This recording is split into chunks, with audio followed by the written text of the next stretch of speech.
No payment, ಎಲ್ಲಿ ಗಾಯವಿಲ್ಲ, ಸಂಸ್ಥಾನ ಗಾಯಬ್. SLV ಮಹಿಳಾ ಮಾರ್ಟ್ ಮತ್ತು ಮಾರ್ಕೆಟಿಂಗ್ ಈ ಸಂಸ್ಥೆ ಎಲ್ಲಿ ಹೋಯ್ತು, ಅವ್ರ ಮೂರು ಮಾಲಕರಿದ್ದಾರೆ, ಏನು ಮಾಡ್ಲಿಕ್ಕೆ ಅನ್ನೋದು ಇವತ್ತಿಲ್ಲ. ಹೀಗಾದಾಗ ಸಹಜವಾಗಿ ಯಾರಿಗಾದ್ರೂ ಗಾಬ ಆಗ್ತದೆ. ಜೊತೆಗೆ ಇದರಲ್ಲಿ ಹೂಡಿಕೆ ಮಾಡಿದವರು ಸಹಿತ ಪಾಪ ಮಧ್ಯಮ ವರ್ಗ, ಕೆಳ ಮಧ್ಯಮ ವರ್ಗದವರು, ಅವರಿಂದವರು ವಿಶೇಷವಾಗಿ ಏನಪ್ಪ ಅಂತಂದ್ರೆ ಭಾಳಷ್ಟು ದುಡ್ಡನ್ನು ಹೊಡಿದ್ದಾರೆ. ಅಗರಬತ್ತಿ, ಕರ್ಪೂರ ಪ್ಯಾಕ, ದಿನಕ್ಕೆ 2 ಗಂಟೆ ಅಗರಬತ್ತಿ ತಯಾರು ಮಾಡೋದು, ಕಳಿಸೋದು, ಮಾಡೋದು ಮಾಡಿ ಅದರಿಂದ ಪೇಮೆಂಟ್ ತೊಗೊಳೋದು ಮಾಡ್ತಾಯಿದ್ರು. ಅದ್ರ ದುಡ್ಡು ಒಬ್ಬರು 4 ಲಕ್ಷ ಹೂಡಿಕೆ ಮಾಡಿದ್ದಾರೆ. 2 ತಿಂಗಳಷ್ಟೇ ಪೇಮೆಂಟ್ ಪಡೆದಾರೆ, ನಂತರ ಇಲ್ಲ.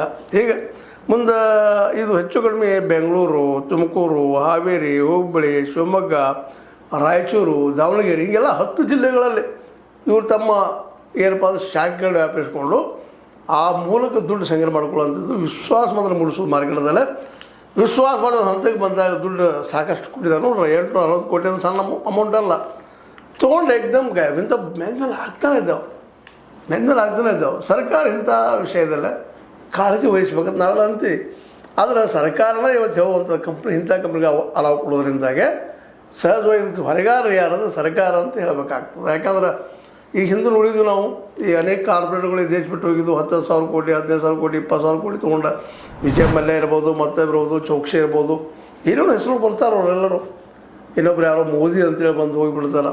ಸಾಕಷ್ಟು ಒಂದಲ್ಲ ಎರಡಲ್ಲ 100 ಜನ ಟಪಿಗೆ ಹಾಕಿ ಹೋಗಿಬಿಟ್ಟಿದ್ದಾರೆ ಈ ದೇಶ ಬಿಟ್ಟು. ಇದು ಟಪಿಗೆ ಹಾಕೋ ಕಂಪ್ನಿನ. ಇಷ್ಟೆಲ್ಲ